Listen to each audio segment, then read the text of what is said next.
A long time ago, near a small village by a shimmering lake, there lived a clever fox and his faithful friend, the crocodile. Every day, the two friends would meet in the shade of the great oak tree by the lake to discuss how they could find enough food for another day.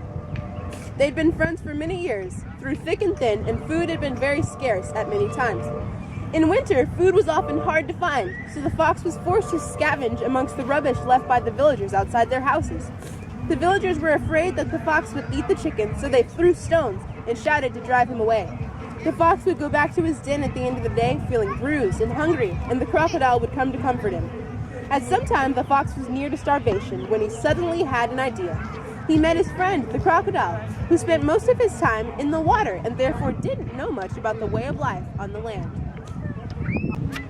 I've had a great idea. Let's grow our own crops. What kind of crops shall we grow? I think we should grow rice. It grows well near water, so keep planting near your lake. That sounds like a great idea. What does rice taste like? It's soft, tasty, and easier to swallow than that old wheat. That sounds delicious. So the crocodiles helped the fox to plant the grains of rice. He looked after the plants very carefully until they were tall and ripe. Soon it was time to harvest the crop. Oh wait, friend, how should we split these crops? I know, since you work so hard, you'll get the bottom part and I'll get the top. Thank you, you are so very kind to me. But as they pulled up the rice plant, the crocodile saw that only thin little roots grew under the ground. The bunches of ripe rice seemed to have been growing above the ground. The rice is fine. I think we should grow something different now. I think we should grow some potatoes. So the crocodile helped the fox to plant the potatoes. He looked after the plants very carefully until they were tall and bushy. Now it was time to harvest the crop. How should we share the crops this summer? I think I should take the top part. That sounds fair, so you do most of the work. They dug up the potatoes, and the crocodile was astonished to see all of the potatoes that lay beneath the ground. He took a mouthful of the leaves, but they tasted so disgustingly bitter that he spat them out at once. This time we'll grow coconuts. I know they grow above the ground on tall palm trees. So they grew coconuts. Okay, friend, this time I won't treat you with bitter leaves or thinner roots. So I'll let you decide. What do you want, the inside or the outside?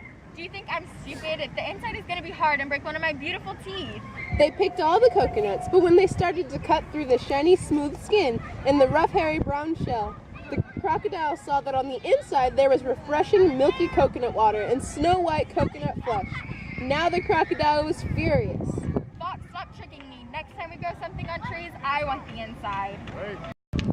By this time, the crocodile was absolutely filled with fury and frustration. He took a few unsteady steps towards the fox and lunged forward with his powerful jaws wide open, exposing his razor-sharp teeth. He was just about to snap off the tail of his heartless friend when he paused.